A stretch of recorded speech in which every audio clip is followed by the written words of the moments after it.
कहीं परीक्षार्थियों का, कई अभ्यर्थियों का मेरे पास कॉल भी आता है और मैसेज द्वारा भी पूछते हैं मेरे से कि सर ऐसा तो नहीं है कि आचार संहिता लग जाएगी या तब हमारी नियुक्ति होगी या नहीं होगी, या वर्तमान में जो भर्ती प्रक्रिया 2022 और 23 की जो वैकेंसी है साथियों, या कोई भी वैकेंसी चल रही है उस पर क्या प्रभाव पड़ेगा साथियों। ऐसा कई अभ्यर्थी मेरे से मैसेज से पूछते हैं, कॉल से भी पूछते हैं साथियों। तो आज यहाँ पर हम खुलकर चर्चा करते हैं कि यदि आचार संहिता भी लागू हो जाती है साथियों, तो पहली बात कि ये वर्तमान में चल रही किसी भी प्रकार की भर्ती हो, रीट फर्स्ट लेवल हो या सेकंड लेवल हो, या आरपीएससी फर्स्ट ग्रेड हो या सेकंड ग्रेड हो, पुलिस, पटवारी, वनपाल, वन रक्षक, या पीटीआई भर्ती, या ग्राम सेवक, या पशु परिचर भर्ती, या राजस्थान की कोई सी भी भर्ती हो साथियों, यदि आचार संहिता लग जाती है तो ये लग जाने के बाद उस भर्ती पर क्या प्रभाव पड़ेगा। पहली बात तो साथियों आप ये ध्यान से सुनिएगा कि आपकी आचार संहिता लगने के पहले REET first level, second level, दूसरी बात फर्स्ट ग्रेड और सेकंड ग्रेड शिक्षक भर्ती, इसके बाद जितनी भी भर्तियां साथियों जिनके वर्तमान में चल रही है, इसमें आपको बिल्कुल आचार संहिता के पहले नियुक्ति मिल जाएगी। इसमें आप किसी प्रकार की टेंशन नहीं करिएगा। और यदि आचार संहिता नियुक्ति नहीं होती है, आचार संहिता लग जाती है, तो इसके बाद उन भर्तियों पर क्या प्रभाव पड़ेगा साथियों, यानी कि भर्तियों पर क्या प्रभाव पड़ेगा, वहाँ इस बारे में आज के वीडियो में बिल्कुल चर्चा करेंगे साथियों, विस्तार से चर्चा करेंगे। वीडियो में अंत तक ज़रूर बने रहेगा, किसी प्रकार की आपको कोई टेंशन करने की आवश्यकता नहीं है साथियों। देखते हैं, बात करते हैं साथियों। हाँ जी, पहले और मेरे YouTube चैनल पर पहले बार तो चैनल को जरूर सब्सक्राइब कीजिएगा साथियों, और मुझे कमेंट के माध्यम से ज़रूर बता कर जाइएगा कि आपको जानकारी किस प्रकार कैसी लगी है साथियों। अब देखते हैं, पूरा जानते हैं साथियों इसके बारे में, आचार संहिता का प्रभाव क्या पड़ने वाला है।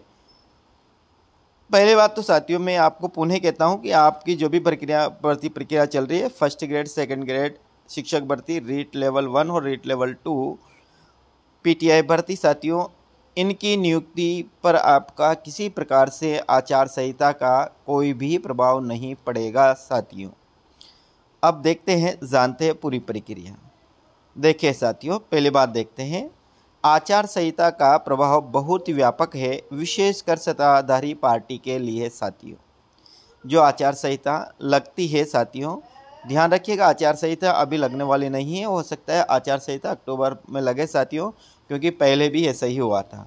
आगे बात करते हैं सत्ताधारी पार्टी। अब देखो, आचार संहिता लगने के बाद सत्ताधारी पार्टी हो या फिर किसी प्रकार की कोई भी नई पार्टी हो, नई लोक लुभावनी योजनाओं की घोषणा नहीं कर सकती है साथियों, यानी कि नया विज्ञापन जारी नहीं कर सकती है। वह घोषणा तो कर सकती है, लेकिन साथियों जैसे मान लेते हैं कोई भी पार्टी सत्ता में आने के लिए वो कह सकती है कि हम सत्ता में आए तो 1 लाख या 2 लाख नई भर्तियां करेंगे, बेरोजगारों के लिए बहुत ज़्यादा अवसर देंगे, ये तो वो घोषणा कर सकती है साथियों, लेकिन वो विज्ञापन पूर्ण रूप से जारी नहीं करवा सकती है। इस बिंदु का आगे मैं आपको स्पष्ट करता हूँ। इस बिंदु कैसा स्पष्ट है, कोई भी पार्टी नई भर्ती प्रक्रिया का विज्ञापन जारी नहीं कर सकती है, ये ध्यान रखिएगा साथियों। पहला प्रभाव तो ये पड़ेगा, जैसे ही आचार संहिता लागू होती है, वो सत्ताधारी पार्टी हो या विपक्ष की पार्टी हो या फिर कोई सी भी पार्टी हो, वो नई भर्ती का विज्ञापन जारी नहीं कर सकती है। ये बिल्कुल आप ध्यान रखिएगा कि विज्ञापन नहीं, यानी कि नई भर्ती की घोषणा किसी भी प्रकार से नहीं कर सकती है कि हमने ये विज्ञापन जारी कर दिया है, आपको विश्वास दिलाते हैं, ऐसा नहीं कर सकती या साथियों। कुल मिलाकर नई वैकेंसी नहीं खोल सकती है जब से आचार संहिता लगती है साथियों। आगे अब वर्तमान भर्तियों के बारे में बात करते हैं, जो वर्तमान में भर्तियां चल रही है। जो भर्तियां पहले से चल रही है उन पर कोई प्रभाव नहीं पड़ेगा, ध्यान रखिएगा। जो भर्तियां पहले से ही चल रही है, जिनका विज्ञापन जारी हो चुका है, जिनका एग्ज़ाम हो चुका है, या जिनकी एग्ज़ाम तिथि घोषित हो चुकी है, जिनके फॉर्म अप्लाई करवा चुके हैं, उन भर्तियों पर किसी प्रकार का कोई प्रभाव नहीं पड़ेगा। अर्थात जो भर्ती प्रक्रिया शुरू हो गई है वह जारी रहेगी, वह निरंतर रहेगी साथियों, उसमें किसी प्रकार से कोई भी प्रभाव नहीं पड़ेगा, यानी किसी प्रकार का कोई असर नहीं पड़ेगा। यदि भर्ती पुरानी ही चल रही है, यानी जिसका विज्ञापन चुनाव प्रक्रिया के पहले यदि आचार संहिता के पहले यदि उसका विज्ञापन जारी हो चुका है तो भर्ती किसी प्रकार से वो नहीं रुकेगी, वह जारी रहेगी साथियों। आगे अतः आप सभी साथी अपने लक्ष्य पर ध्यान रखें और अपनी पढ़ाई को निरंतर जारी रखें साथियों। ध्यान रहे आप अपनी पढ़ाई जिस भी कंपटीशन के या जिस भी प्रकार की वैकेंसी का विज्ञापन जारी हो चुका है या जिनके फॉर्म में अप्लाई किए जा चुके हैं, जिनकी एग्ज़ाम डेट आ चुकी है साथियों, वह साथी बिल्कुल ध्यान से सुनिएगा। साथी आप सभी साथी अपने लक्ष्य पर ध्यान केंद्रित करते हुए निरंतर अपनी पढ़ाई जारी रखिएगा साथियों। कभी भी आपका एग्ज़ाम हो सकता है, चुनाव के तुरंत बाद भी हो सकता है, चुनाव के पहले भी हो सकता है साथियों। यदि परिस्थितियां अनुकूल रह सकती है तो आप ध्यान रखिएगा अपनी पढ़ाई को किसी प्रकार से आप व्यवधान उपस्थित नहीं करें और ना ही ये सोचें कि इसका एग्ज़ाम अभी होने वाला नहीं है साथियों।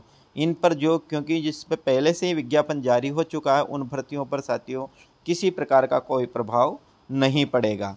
जैसे मान लेते हैं वर्तमान में जो REET first level second grade और second level first level second grade की भर्ती, शिक्षक और फर्स्ट ग्रेड शिक्षक भर्ती या पीटीआई भर्ती, जो प्रक्रिया ये जितनी भी प्रक्रिया है साथियों भर्तियां हैं, ये सब प्रक्रियाधीन भर्तियां, इनका पहले ही विज्ञापन जारी हो चुका है तो इन भर्तियों पर कोई असर पड़ने वाला नहीं है। बस क्या होगा साथियों, बस कोई नया विज्ञापन जारी नहीं किया जा सकता है जिसका सरकारी आदेश पूर्व में जारी नहीं हुआ हो। यानी कि इसको आप यूँ समझिएगा कि आचार संहिता के पहले यदि कोई विज्ञापन जारी हो चुका है साथियों तो वह भर्ती आ सकती है। यदि मंजूरी मिल गई है विज्ञापन जारी नहीं हुआ तो वह भर्ती तो आ सकती है साथियों, लेकिन ऐसी कोई नई भर्ती नहीं आएगी जिसका आचार संहिता के पहले आदेश जारी नहीं हुआ, सरकारी आदेश जारी नहीं हुआ है साथियों, तो वह भर्ती नहीं आ सकती है। दूसरी बात यहाँ पर यूँ भी है सकते हैं कि नई भर्ती भी नहीं आ सकती है साथियों यदि उसका सरकारी विज्ञापन सरकारी आदेश साथियों यदि आचार संहिता का पहले मंजूरी नहीं मिली है। कहने का मतलब ऐसा कोई भी आदेश जिसको आचार संहिता के पहले सरकारी मंजूरी मिल जाती है तो वो भर्ती जारी हो सकती है, लेकिन इसको सरकारी आदेश नहीं मिला है साथियों तो वह उस भर्ती का भी वह विज्ञापन जारी नहीं किया जा सकता है साथियों। ये बात बिल्कुल आप ध्यान रखें, इसलिए आपसे मैं एक बार पुनः कहता हूँ साथियों कि आप REET first level second level और first grade second grade PTI भर्ती और जो भी वर्तमान में भर्ती प्रक्रिया चल रही साथियों उनमें आपको रिजल्ट के बारे में, परिणाम के बारे में, नियुक्ति के बारे में साथियों किसी भी प्रकार की कोई भी टेंशन करने की आवश्यकता नहीं है। आपकी भर्ती प्रक्रिया बिल्कुल निश्चित रूप से पूर्ण होगी साथियों। आपको स्कूल भी मिलेगा, आपको ज्वाइनिंग भी होगी साथियों, सब कुछ होगा। बस ये है कि थोड़ा टाइम लग सकता है साथियों। वैसे सुनाई में आ रहा है कि REET first level second level और फर्स्ट ग्रेड सेकंड जितने भी एग्ज़ाम है साथियों इनका रिज़ल्ट है अगस्त के अंत में या फिर साथियों सितंबर के फर्स्ट वीक में आ जाएगा। और यदि अगस्त के अंत में इनका रिज़ल्ट परिणाम घोषित होता है, फाइनल परिणाम घोषित होता है, तो निश्चित रूप से साथियों आपको 15 सितंबर या फिर अगस्त सितंबर के फर्स्ट सप्ताह में ही आपको नियुक्ति मिल जाएगी। आपको टेंशन करने की बिल्कुल भी आवश्यकता नहीं है साथियों। बस ये कि फाइनल रिज़ल्ट कब आए, केवल आप फाइनल रिज़ल्ट तक आप इंतज़ार करें। इसके बाद आपकी जो भर्ती प्रक्रिया है बहुत तेज़ी से चलेगी साथियों, क्योंकि सरकार चाहती है कि ये आचार संहिता का पहले आपको नियुक्ति निश्चित रूप से दी जाएगी साथियों, ऐसी सरकार की मंशा है। अब आगे देखिए, पुरानी भर्ती प्रक्रिया नियमानुसार पूरी होगी, लेकिन ध्यान रखें नियुक्ति निर्गत करने से पूर्व यानी नियुक्ति देने से पूर्व चुनाव आयोग से भर्ती संस्था को अनुमति लेना पड़ेगी।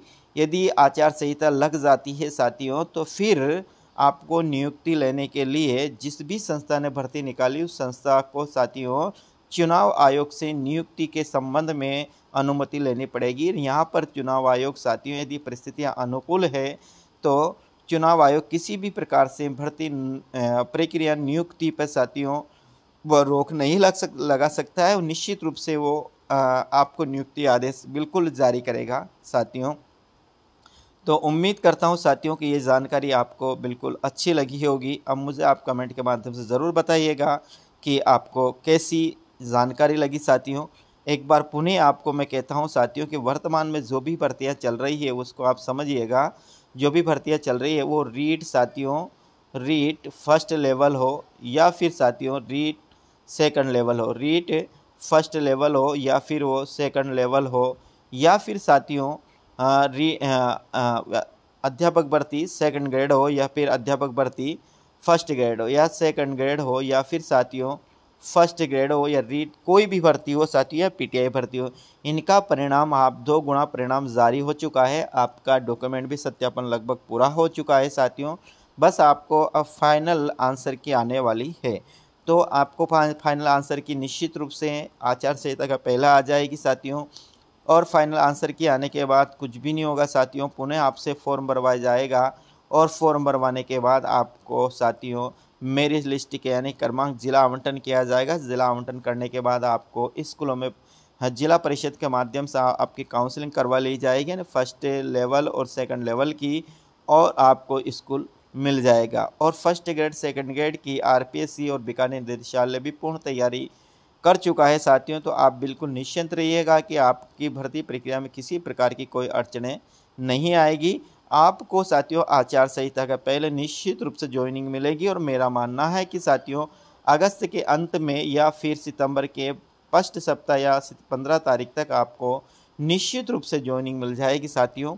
आशा करता हूं कि आपको ये खबर अच्छी लगी होगी, और उम्मीद भी करता हूं कि आपने मेरे चैनल को सब्सक्राइब कर लिया होगा, और नहीं किया साथियों तो जाते जाते चैनल को जरूर सब्सक्राइब कीजिएगा ताकि आने वाली हर प्रकार की खबर, हर नोटिफिकेशन आपके पास जल्दी से पहुंच सके साथियों। और ध्यान रखिएगा यदि आप और वैकेंसी है, जो वैकेंसी खुल चुकी है, अनेक भर्तियां आने वाली है, यदि ये आचार संहिता के पहले ही अनेक भर्ती कोई भी भर्ती आती है साथियों तो आप उसकी भर्ती की तैयारी जी जान लगा कर करिएगा साथियों। बहुत बेहतरीन रूप से करिएगा कि हो सकता है नई सरकार बने, जो भी जिस पार्टी की बने, या नई सरकार तुरंत इस भर्ती का एग्ज़ाम भी करवा सकती है। ज़्यादा आपको टाइम नहीं दे वो मिल सकेगा, हो सकता है कई बार ऐसा भी होता है साथियों। तो आप ये नहीं सोचिए कि आचार संहिता लग गई है कि भर्ती प्रक्रिया आगे चली जाएगी, ऐसा किसी भी प्रकार से नहीं होगा साथियों। ठीक एक बार पुणे में आप सभी साथियों से विनम्र निवेदन करता हूं साथियों कि आप जिसकी भी तैयारी कर रहे हैं बड़े मनोयोग से दिल और दिमाग तन मन धन सब कुछ लगाकर आप अपनी लक्ष्य पर पूर्ण रूप से ध्यान रखिएगा। लक्ष्य अपनी आंखों से किसी प्रकार से ओझल ना हो साथियों, क्योंकि भर्ती जो भी भर्ती आती है साथियों वह बहुत दिनों के बाद पुनः आती है, कई वर्षों के बाद 2-3 साल बाद आती है।